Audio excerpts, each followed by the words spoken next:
మనకి internet provide చేస్తుంటారు కదా, ఎయిర్టెల్ కానీ లేకపోతే ఇంకా ఓకే ఇంకేమున్నాయి యాక్ట్ ఫైబర్ నెట్ కానీ.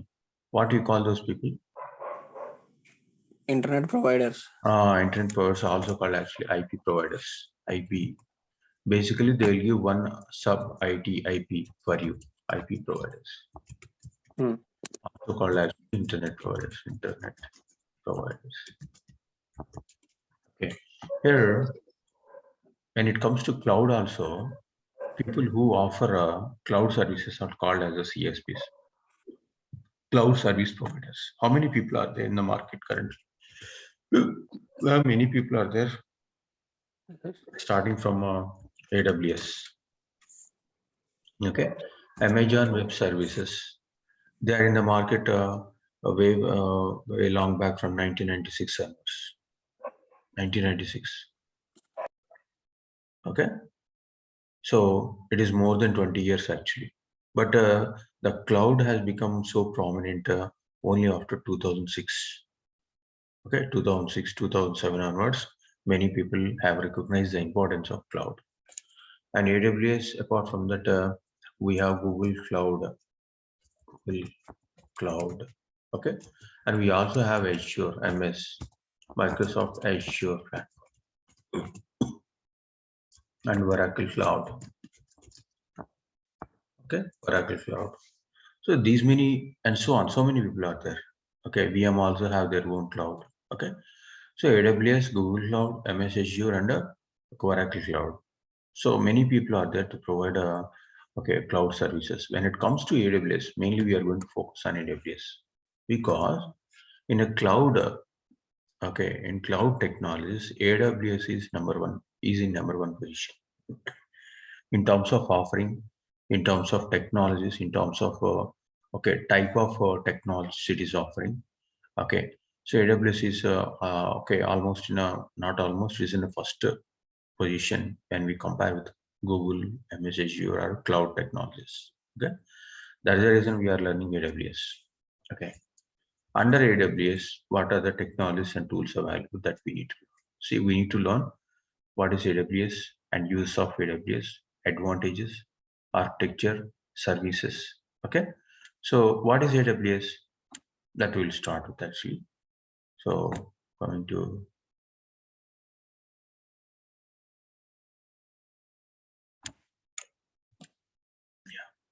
what is AWS?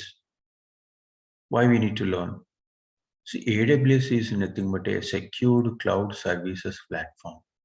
Okay, it offers cloud power, computing power, database storage, and content delivery and other functionalities to help a business scale and grow. Okay, what is computing power?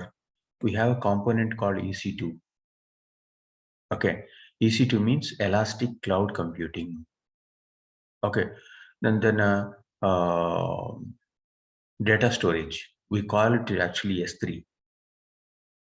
Okay, so S3 means simple storage service. Simple storage service. EC2 means elastic cloud computing. Okay, content delivery, for this we have a separate service called DNS. Okay, DNS. And then other functionalities. Apart from that, we have so many functionalities like VPC, virtual private cloud, and so on.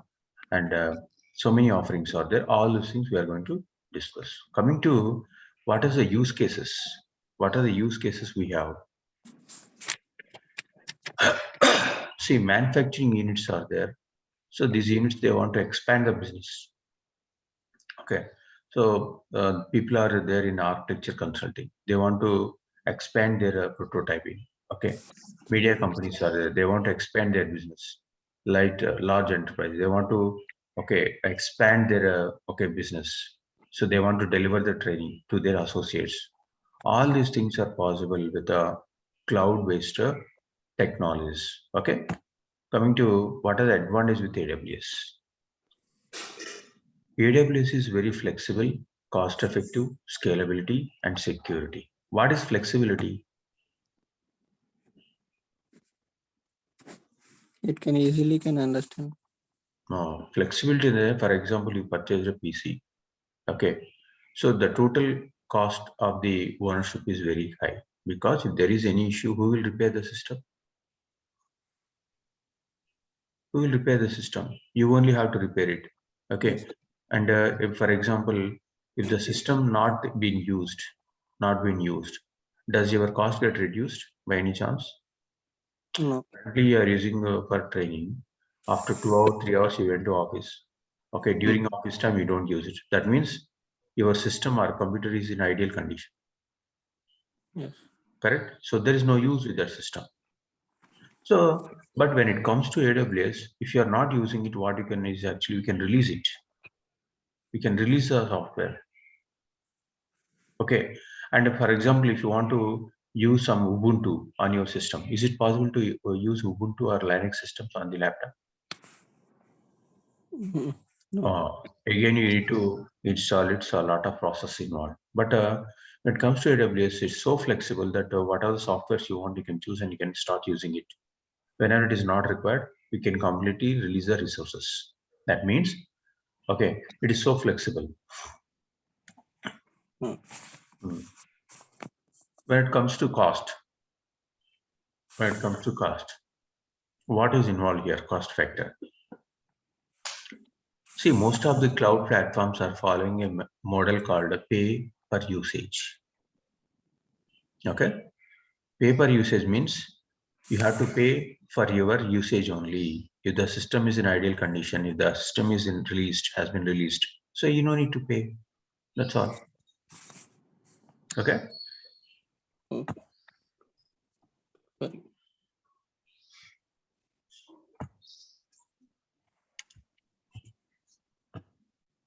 So this is a AWS cloud platform. First, you have to sign up. Okay. Here the link is there. Sign into the console. Okay. There are two type of users: root user and IAM user.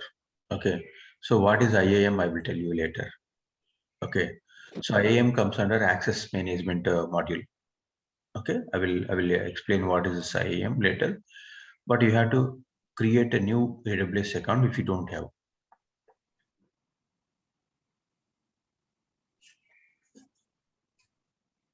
Clear? Okay. If you don't have AWS account, please create a AWS account. It will ask for your credit card details, but you don't deduct any amount. You have to provide a credit card details over there. Okay. That means you don't need to provide any password and all. You have to give only credit card number. Okay. So automatically AWS account gets created. Automatically it will get created. Okay. Then what you can do, we can after created, you will get a mail with the all credentials, your password details and everything get generated to your registered email ID. Okay. So here we have to enter a registered email ID to log in. Just click next. Okay. So enter a captcha here, ZBPNY4. Okay. So just click see. This is how actually we log in. First, you have to sign up first. How to sign up? You have to provide your details, your credit card details. Okay, they will deduct 1 rupee initially. So it is a free of cost for 12 months. Okay. So with 12 months, you can use AWS free tier for a free tier and a paid service. Two services are there. Okay. So free tier you can use for almost 12 months. Okay. Just click next. Enter password. Just click sign in. Okay. So this is a AWS management console. This is AWS management console. Okay. So here you can see this is my account number, account ID. So check the billing dashboard. Just click billing dashboard. I have used every day how much I'm using. See, this is the billing details. Currently, see the last month, 76.52 rupees. Okay. So the last month bill is $2.34 because I have, while giving training, I have used Elastic IP address. That is actually billable component. Okay. So that is the reason we have almost 2.34 rupees as a billable amount. Okay. If you want to pay, you can definitely pay. Okay. So here you can see consolidated billing and payment methods and all. So these are the bills basically. Just click bill. You can see which month billing we have. For December, I don't have any billable activity. Just coming to November. If you look at the November, I have to pay $2.34. Okay, $2.34. Okay, and then orders and invoices. You can see if there is any orders and invoices. Okay, so it is showing payment overdue. Payment overdue of this much is there. Please pay it. Verify and pay. How much rupees? If you convert into rupees, I supposed to pay 175.72 rupees. Okay, you can simply click verify and pay. Yeah, this is a card which we have already added. We have to simply complete the transaction. That's all. Okay. So coming to credits, do you have any credits? No credits. Okay. So credits are nothing but sometimes if you are using services very excessively, they'll give some discounts. Those discounts you have to apply over here. Okay. So purchase orders, you can see, have you purchased anything over here? No, I never purchased anything. If you purchase anything, you can able to see all the details over here. See, cost and usage report means it simply show, okay, what are the things you have used so far. Okay, and so on you can see here. Cost categories, here you can see which category has cost involved, but here I don't have anything to show. Cost allocation tax, okay, nothing is there basically. Cost explorer, okay, so budget reporting. For example, you have your company have some budget, okay, that budget you can fill that amount to AWS, and then automatically you don't need to pay. Automatically they deduct the money from the budget. Okay, so if you budget basically improve our planning and control with the flexible budgeting and forecasting. Okay, we can create a budget. You can get alerted whenever you are using too much of resources. Okay, so we can also respond with the actions if our budget is exceeding, AWS cost is exceeding. Okay, saving plannings. Okay, AWS is offering special offers. Okay, to reduce charges. You can choose any one of these cost management tools and you can go ahead actually. Okay, anyway, who will take care of this? Actually, your finance team will take care of. You don't need to take care of anything over here. Your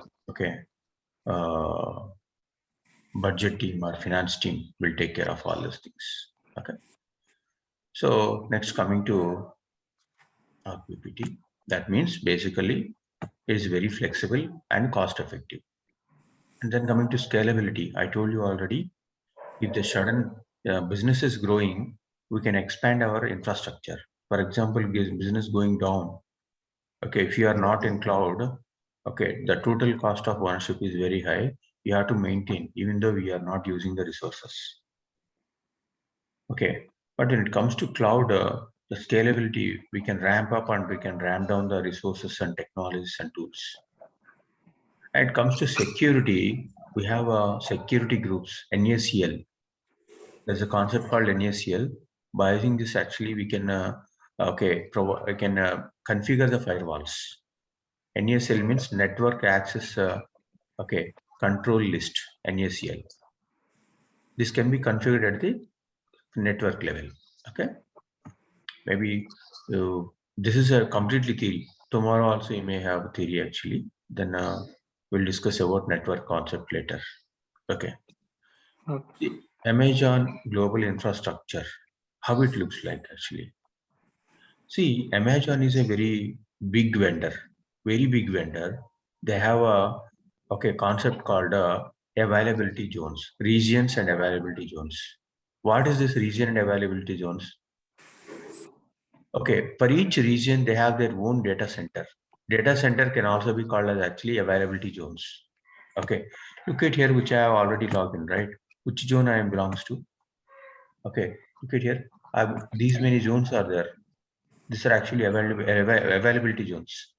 When it comes to US have almost 4 zones. 1, 2, 3, 4. Okay, zone is nothing but a data center where they have already hosted all the servers, technologies, tools, storage capacities. Okay, Everything is in place in that place. US East, North Virginia, US East Ohio, West California, West Oregon. Okay, so total 4 centers are there. In these places, they have data centers. Coming to Africa, they have only one data center. Coming to Asia Pacific, when it comes to India, especially India also have their own availability zone in Mumbai. Okay, where is Mumbai? Mumbai. Yeah, here it is Mumbai. See, Amazon have their own availability zone in Mumbai. Okay, and coming to Jakarta, Hong Kong, Osaka, Seoul, Singapore, Sydney, Tokyo. These are various availability zones. That's what it's talking about. Okay, so Amazon has a lot of infrastructure, right? The entire infrastructure is divided into different categories, also called as availability zones. See, in region 1, what is the region here? Region is US. Okay, yes. In US, we have 4 availability zones. US East 1, East 2, West 1, West 2. So these are actually East 1, East 2, West 1, West 2. Coming to another zone. Okay, these are also interconnected. See, US East is not an independent entity. It is connected to Ohio. Ohio is connected to California. California is connected to Oregon. Similarly, Cape Town, Africa, it has only one dedicated data center. Coming to Asia Pacific, all are interconnected. Okay, clear? Okay. All are interconnected. Okay. See, finally, we are here. You are sitting here basically. So from here, you are accessing all the resources of the AWS. This is nothing but AWS global infrastructure. Okay. AWS infrastructure is nothing but we are going to access the resources from here through internet. Can you explain once again? These are actually availability zones. Availability zones means they have software, hardware, all the resources, all the infrastructure, okay, hosted in a particular zone. For example, if you take US, how many zones are there? 4. 4 zones are there. So what is this region here? Region is US. Okay, here region is actually Africa. Our region is South Asia Pacific. Okay, and so each region has multiple zones. These zones are interconnected to each other. As an end user, we can choose any one of these availability zone, and we can get an access, and we can host our applications over here. Not only host, you can store the data, and you can create our own infrastructure. Okay, that means, so since you are in India, okay, you no need to restrict it to Mumbai. Since you are in India, you no need to restrict to India. You can create your own infrastructure in a US also. That is the reason they have an access to all these regions. But it is always preferable to use the nearest location. Nearest location. Yes. Okay. But when it comes to other data centers, okay, US has so many servers basically, so many infrastructure wise, if you compare, US has lot of applications, lot of capabilities when it comes to Africa and Asia Pacific. That is the reason we always preferable to use this US region. Okay, so whenever they update, technological update happen, first they will push the updates to the US region only. Okay, then gradually they will test there, and they will gradually enable those technologies in a remaining regions. Hope you are clear. Yeah. So these are the availability zones and regions. Okay.